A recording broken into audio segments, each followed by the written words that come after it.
করে বান্ধবী বাড়িতে এসে যে এত বড় একটা সারপ্রাইজ দেবে আমি নিজেই ভাবতে পারিনি। তো ও শনিবার রাতের বেলা ফোন করেছিল রোববার আসবে বলে। আমি বললাম ঠিক আছে রোববার বিকালেই আয়, তাছাড়া আমার সময়ও হয় না। বান্ধবী তো হঠাৎ করে আসেনি, ফোন করেই এসেছিল, কিন্তু ওর যে সারপ্রাইজটা এনেছে আমার কাছে মানে হঠাৎ খুব বড় একটা পাওনা। তো ভাবলাম না একটু ক্যামেরা বন্দি করে রাখি, কারণ ড্রেসটা পরতে পরতে একদিন কিন্তু নষ্টই হয়ে যাবে।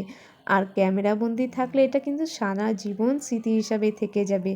তো ও বিকালে যেহেতু এসেছে অনেকটা সময় গল্প করলাম, করার পর ও আরেক দিন এসেছিল, তখন বলেছিল অ্যাকাউন্টটা ও ঠিক করে দিতে একটু, মানে পেমেন্টের সেটা তো তখন সময় হয়নি, ঠিক করেও দিতে পারিনি। তো আমি বলছিলাম আরেক দিন আসিস, তো ও এসে অনেকটা সময় বসেছিল। তো যাবার সময় বলল একটু আমাকে ঠিক করে দে অ্যাকাউন্টটা।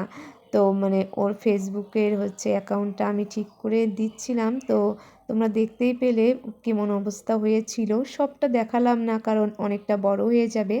আর আমি কিন্তু আমার সাধ্যমতো ঠিক করেছি, সেরকমভাবে আর কি পারি না। আমি যতটা পারি জানি, কারণ আমার অ্যাকাউন্টের কাজ আমি নিজেই একাই করি। ওই অভিজ্ঞতাতেই যে আসে, যাকে চিনি আর কি, তাদেরটা অবশ্যই করি আর সাকসেসফুলি হয়, তাই আর কি। তো পুরোটা দেইনি কারণ অনেকটা বড় হয়ে যেত, তাই পুরোটা ভিডিও করেছিলাম কিন্তু অনেকটাই বড় হয়ে গেছে, তাই তোমাদের সাথে শেয়ার করলাম না, যতটা সম্ভব দেখালাম। বান্ধবীর অ্যাকাউন্টটা ঠিক করে দেওয়ার পর ওকে সব কিছু বুঝিয়ে দিলাম কিভাবে কি করতে হবে, কি করতে হয়। আর তোমাদের সাথে একটা কথা বলতে চাই, কেউ কিন্তু এমনি এমনি কারোর জন্য কিছু নিয়ে আসে না। তো আমি আর খুশি লাগার সাথেও একটু খারাপ লাগছিল মনে কোনো এক জায়গায়, যে হয়তো আমি ওর অ্যাকাউন্টটা ঠিক করে দিচ্ছি তাই আমার জন্য গিফটটা নিয়ে এসেছে। ওকে বারবার বলছিলাম তাই কি নিয়ে এসেছিস, ও তো না বলছিল, কিন্তু আমার খারাপ লাগছিল। ও হয়তো অবশ্যই এই ভিডিওটা দেখবে। বান্ধবীকে বলবো একদমই খারাপ পাস না, কারণ আমার খারাপ লাগা থেকেই এই ভিডিওটা করা আর কি। তো অনেকেরই অনেক কিছু ঠিক করে দিয়েছি আমি এমনি মন খুশি করে।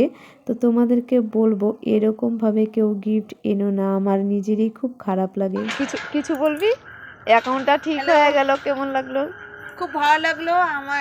সত্যি কথা, আমি অনেকদিন ধরে ভাবতেছি অ্যাকাউন্টটা ঠিক করবো, বাট আমার বান্ধবী পাশে আছে, কিন্তু আমি অনেক দিন ধরে বান্ধবীকে বললাম কি রে তুই অ্যাকাউন্টটা ঠিক করে দিবি আমার। ও বললো হ্যাঁ চলে আয়। এই তো আসলাম, ও ঠিক করলো।